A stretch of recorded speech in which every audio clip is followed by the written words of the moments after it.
नमस्कार दोस्तों, आज हम बात करने वाले हैं चंद्रमा की, जिसको लेकर हमारे मन में कई विचार रहते हैं कि क्या पृथ्वी की तरह ही चंद्रमा पर भी जीवन संभव है या चंद्रमा से पृथ्वी की दूरी कितनी है। और बात करें गुरुत्वाकर्षण की, तो क्या चंद्रमा का गुरुत्वाकर्षण पृथ्वी के कितना है और चंद्रमा पर स्थित गड्ढों के नाम क्या हैं। आइए जानते हैं इन सभी चीज़ों के बारे में इस वीडियो के माध्यम से।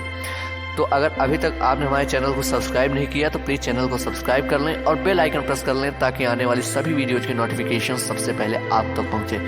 आइए चलते हैं अपने वीडियो की तरफ। चंद्रमा की पृथ्वी से औसत दूरी लगभग 3,84,400 किलोमीटर है। यह दूरी चंद्रमा के पृथ्वी के चारों ओर अपनी कक्षा में रहते हुए बदलती रहती है, जिसमें न्यूनतम दूरी लगभग 3,56,400 किलोमीटर और अधिकतम दूरी लगभग 4,05,500 किलोमीटर हो सकती है। चंद्रमा का व्यास लगभग 2,159 मील है। यह पृथ्वी के व्यास का लगभग 1/4 हिस्सा है। चंद्रमा का व्यास पृथ्वी से बहुत छोटा है, लेकिन यह सूर्य के बाद आकाश में दिखने वाला सबसे बड़ा खगोलीय पिंड है। चंद्रमा का गुरुत्वाकर्षण पृथ्वी के गुरुत्वाकर्षण का लगभग 1/6 है। चंद्रमा का गुरुत्वाकर्षण बल पृथ्वी की तुलना में बहुत कम है, जिसका अर्थ है कि चंद्रमा पर वस्तुओं का वजन पृथ्वी पर उनके वजन का लगभग 1/6 होगा। यही कारण है कि अंतरिक्ष यात्री चंद्रमा पर इतनी आसानी से कूद सकते हैं और चलते हैं। चंद्रमा पर स्थित सबसे बड़े गड्ढे का नाम क्लेवियस है। यह दक्षिणी ध्रुव के पास स्थित एक विशाल क्रेटर है, जिसका व्यास लगभग 140 किलोमीटर है। इसके अलावा चंद्रमा पर एक अन्य विशाल क्रेटर है जिसका नाम टायक्सो है, जिसका व्यास लगभग 52 किलोमीटर है। चंद्रमा पर कई अन्य बड़े और छोटे गड्ढे हैं जो एस्टेरॉयड और कॉमेट्स के टकराव से बने हैं। इनमें से कुछ प्रमुख गड्ढों के नाम आइए जानते हैं। मारिया, ये बड़े और गहरे गड्ढे हैं जो चंद्रमा की सतह पर स्थित हैं। क्रेटर, ये छोटे और गोलाकार गड्ढे हैं जो एस्टेरॉयड और कॉमेट्स के टकराव से बने हैं।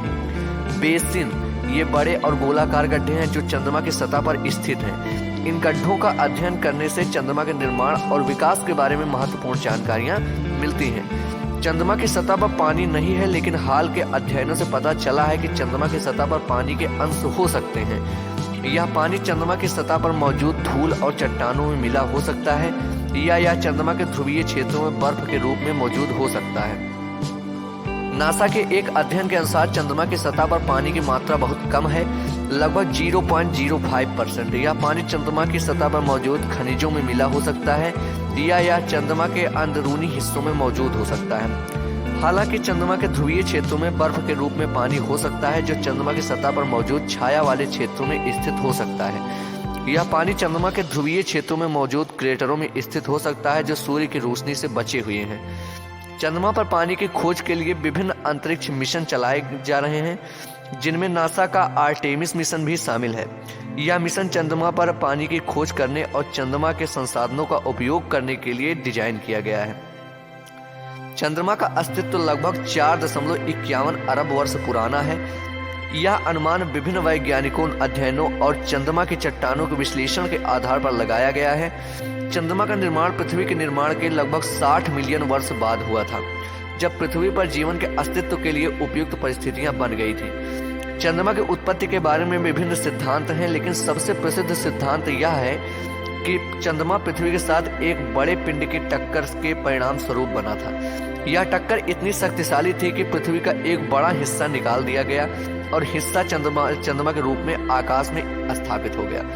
चंद्रमा की आयु का अनुमान विभिन्न तरीकों से लगाया गया है, जिनमें चंद्रमा की चट्टानों का विश्लेषण, चंद्रमा की कक्षा का अध्ययन और पृथ्वी का जीवन के अस्तित्व के लिए उपयुक्त परिस्थितियों का विकास शामिल है। ये सभी अध्ययन चंद्रमा की आयु को लगभग 4.51 अरब वर्ष के आसपास स्थापित करते हैं। धन्यवाद। ये रही चंद्रमा के जानकारियां। जय हिंद, वंदे मातरम।